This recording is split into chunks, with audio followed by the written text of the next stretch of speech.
Are your favorite Caribbean groceries about to get more expensive? If you shop for Jamaican jerk seasoning, Trini curry powder, Guyanese cassaripe, or even a simple can of ackee, you may soon feel the squeeze at checkout. That's because proposed new US import tariffs, ranging from 10% to as high as 38%, could drive up the cost of food products coming straight from the Caribbean. For millions in the Caribbean families diaspora living in the United States, these aren't just ingredients, they're essentials. They represent culture, tradition, and a connection to home. But now, everything from pepper sauce to bun and cheese could see a steep price hike, hitting our pocketbooks hard. In this video, we will break down what these tariffs mean, how they'll affect the Caribbean products you rely on, and why the time to pay attention is now. A trip to the supermarket is more than just a weekly chore. It's a chance to stay connected to home. These Caribbean food products are not just about taste, they're about identity, comfort, and culture. But what if those everyday items started costing a lot more? What if the products that connect you to your roots suddenly become less affordable, or worse, harder to find altogether? That's the concern on the horizon for Caribbean people living in the US, as Donald Trump's proposed new tariffs on imported goods could have a serious ripple effect on the very products we rely on to keep our culture alive. Let's break it down. What are the Trump tariffs, and why do they matter to you? These increased tariffs are essentially import taxes placed on goods coming from the Caribbean, ranging from a minimum of 10% on products from countries like Jamaica and Trinidad and Tobago, to as high as 38% in the case of certain goods from Guyana, depending on the product category. The idea behind tariffs is to protect American-made products by making foreign goods more expensive.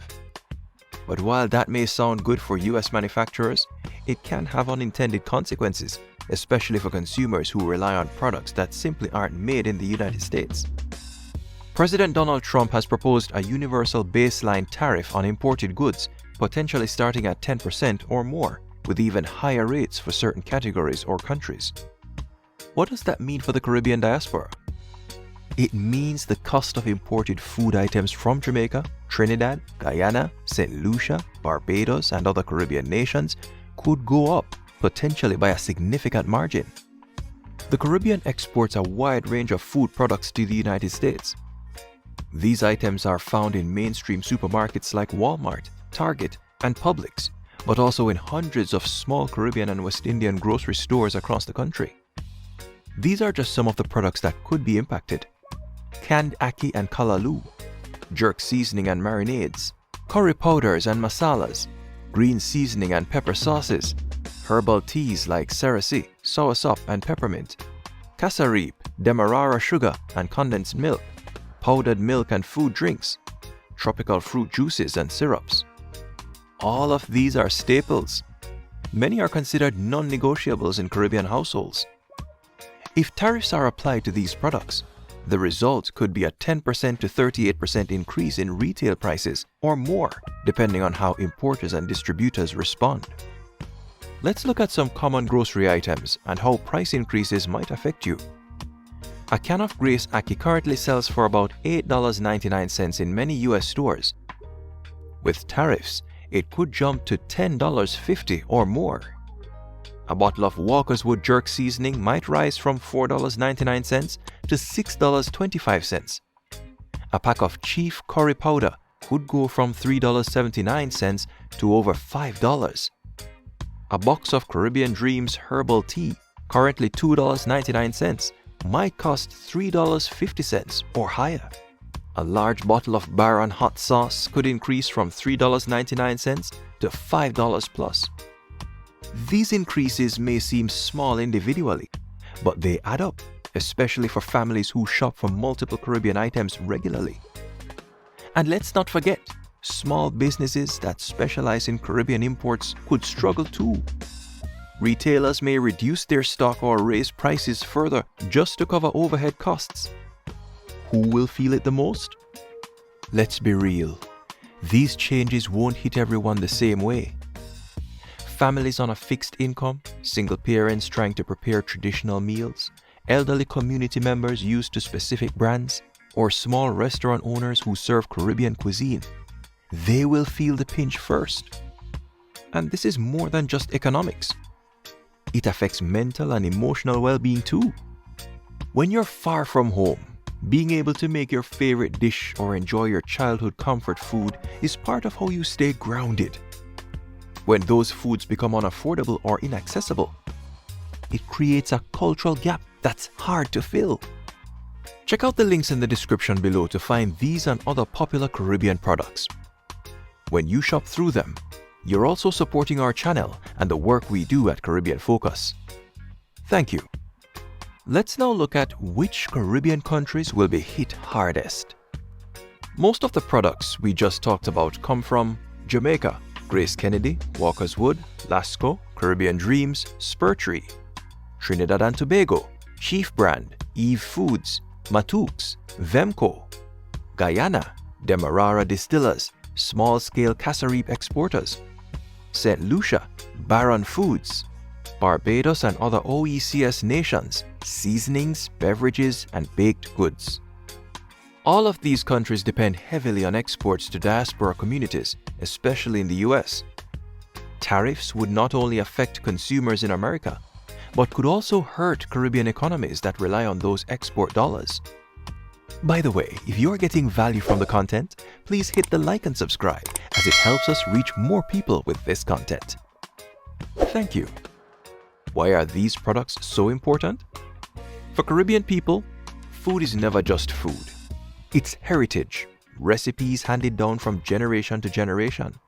It's identity, a way of expressing pride in your culture. It's healing. Herbal teas and traditional remedies are part of Caribbean wellness. It's community. From Sunday dinners to church cookouts, food brings people together. When you strip away access to those ingredients, you're not just changing someone's shopping list, you're disrupting a cultural experience. What can we do about it? While we can't control global politics or trade negotiations, here's what we can do as a community. 1. Support Caribbean-owned businesses, especially local grocers and online retailers who work hard to keep prices fair. 2. Buy in bulk when you can. Stocking up might help avoid future increases if tariffs are approved. 3. Stay informed. Keep an eye on trade policy discussions that involve the Caribbean region. 4. Speak up. Contact local representatives and urge them to protect trade relationships with Caribbean nations. 5. Explore local Caribbean farms and co-ops. In some cities, there are community-driven efforts to grow Caribbean crops or create alternatives right here in the US. At the end of the day, Caribbean food is about more than ingredients. It's about who we are and where we come from. The threat of increased tariffs on Caribbean imports is a wake-up call, not just for consumers, but for everyone who values culture, connection, and community. If prices rise, it won't just be about money. It will be about access to our heritage, to our flavor, and to the joy that comes from gathering around a pot of curry goat or a bowl of ital stew. At the end of the day, this isn't just about higher prices. It's about preserving a piece of home. From the curry on your stove to the tea in your cup, these Caribbean products keep us grounded, connected, and proud of where we come from. So whether you're from Jamaica, Trinidad, Guyana, Barbados, or anywhere in the Caribbean, we all feel the impact when access to our food and culture is threatened. Let's stay informed, support our Caribbean-owned businesses, and continue to speak up for the value of our heritage. Because no matter the politics, the Caribbean flavor must live on. Thanks for watching, and remember, we're stronger together when we protect the things that bring us joy, identity, and unity, one plate at a time. Let's continue to support each other, stay educated, and make sure that no matter what happens, Caribbean culture remains strong, one dish at a time. We want to hear from you. These proposed tariffs could change how we shop, cook, and stay connected to our Caribbean roots. So let's start the conversation right here in the comments below. 1. Which Caribbean products do you buy regularly that you're worried might go up in price? 2. Would higher prices make you stop buying some of your favorite Caribbean food items? Or will you find a way to keep them in your kitchen no matter what? 3. How do you think the Caribbean community in the US should respond to these proposed tariffs? Drop your thoughts in the comments below. We're reading them all, and your voice matters. If you found this video helpful, go ahead and hit that like button, subscribe to Caribbean Focus Lifestyle, and turn on the notification bell so you never miss a beat on what's impacting the Caribbean diaspora. We're bringing you real stories, real issues, and real Caribbean flavor straight to your screen. Thanks for your continued support, and big up every time. This is Caribbean Focus. See you in the next video.